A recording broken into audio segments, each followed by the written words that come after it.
What's lev tov? Lev tov literally means a good heart. A good heart includes soft nature, an ability to act joyfully, things that are obvious. But the sages explain that to become a fitting vessel, a fitting receptacle of the Torah, a person has to eliminate all evil from his heart, leaving himself with a purely good heart. Now, what is evil? You're going to say, evil, why? I don't murder anybody. I don't steal from anybody. At least they don't catch me. I don't, he doesn't know I'm stealing. I don't steal. I don't murder. Why? What makes me evil? Evil is not just the obvious. Killing and stealing. Not just that.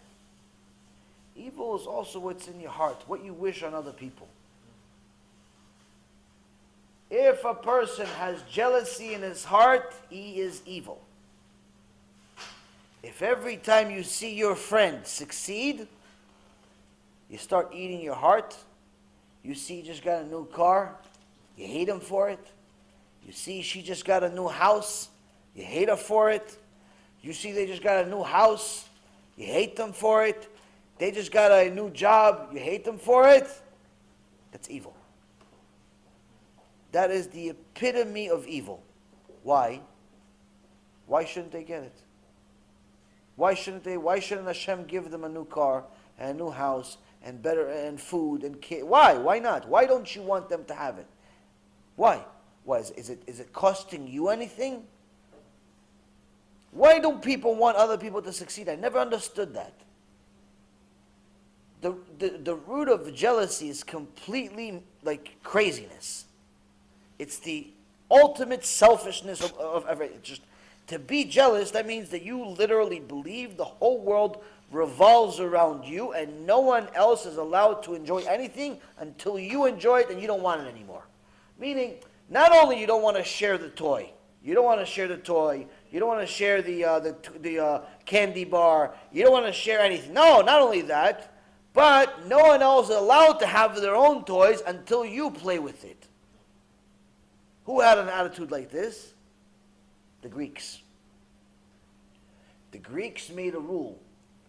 Not allowed to marry until one of the emperors has his way with the woman first, to try her out. Try her out. He wants to try her out. No, but I'll marry her. She's a virgin. She's Torah. She's never been one. Okay, you want to marry her? You have to try her out first. You're crazy. You're sick. You're this. By the way, if you're jealous, you're no different than the Greek. If you're jealous, you're no different than the Greek. Okay, so you're not doing what the Greek did because no one gave you the ability to do it. Not because you don't want to do it. Not because you don't want to do it, because no one gave you the ability to do it. If you're jealous of your friend, of your colleague, and what he has and what she has, it is evil. And that's why the Torah Kedusha says, someone that has jealousy in their heart and dies with jealousy in their heart, when Hashem will eventually resurrect the dead 40 years after Mashiach Tzidkenu arrives, everyone will come back to life that's righteous, but those that have jealousy in their heart will come back, see everybody else, and then go back to being dead again. Why wake them up and then bring them back? Midah keneged midah. Measure for measure. You saw everybody else and you hated them because of what you saw. Now we're going to give you even more reason to hate. You're going to see everybody get a share of the world to come except you. You see it and then go back to the grave. Oh, that's evil. Exactly. That's you for being jealous. Midah keneged midah. Measure for measure runs the world. That's a law that Hashem runs the world with. That's a law that Hashem runs the world with. It's a principle. Oh, it's not nice. Okay, so stop being not nice. Stop being jealous.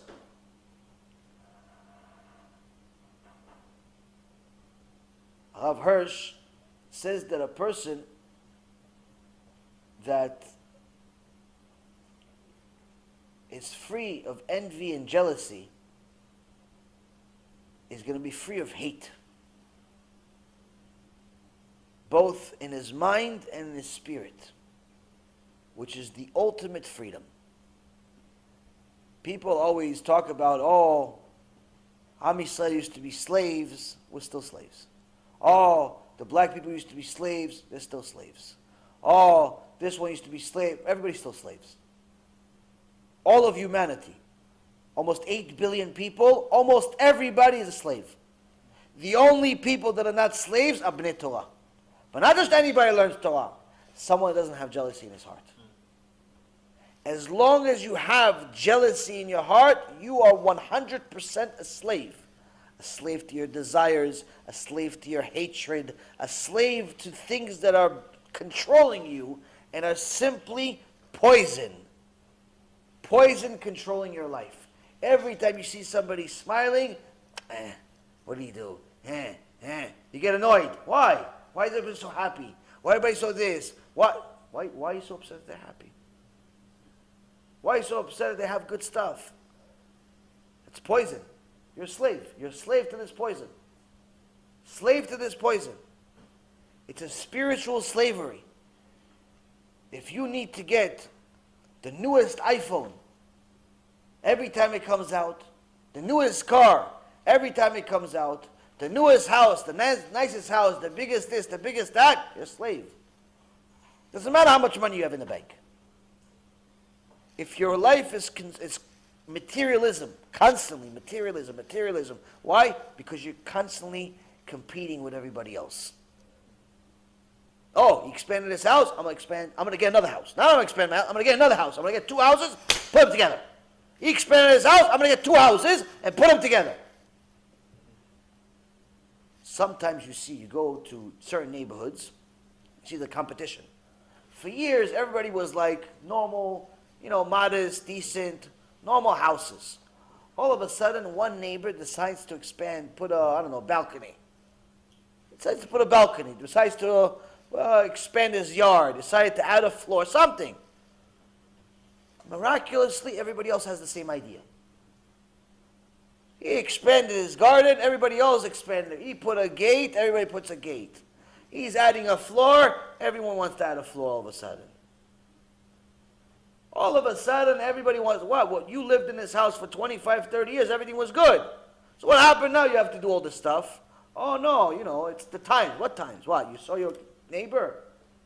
But you don't have any kids. It's 2 people with a dog. Why are you adding 8 more rooms to the house? Sometimes you walk around, you see some of these houses, Baruch Hashem, let you have a big house, but have people in it too. You see sometimes people have mamash nothing to do with their money, absolutely nothing to do with their money. What do? They expand the house. But when do they expand the house? They expand the house when they least need it, when there's nobody home anymore, because the kids are all married off, they're all with their own houses, they're all with this, but there's 2 old people, 87 rooms. And you have to have a little tus-tus to go from room to room, and in reality, they live in the kitchen by themselves the whole time. No one sees the rooms, except the cleaning people. Why do you have such, for what? Why do you have it? Oh, you have it because your neighbor did it. You're a slave to you should call your neighbor my master. Master. Why? Because he's your master. You're constantly chasing him. Constantly trying. You're a slave. You're a slave. Jealousy is slavery.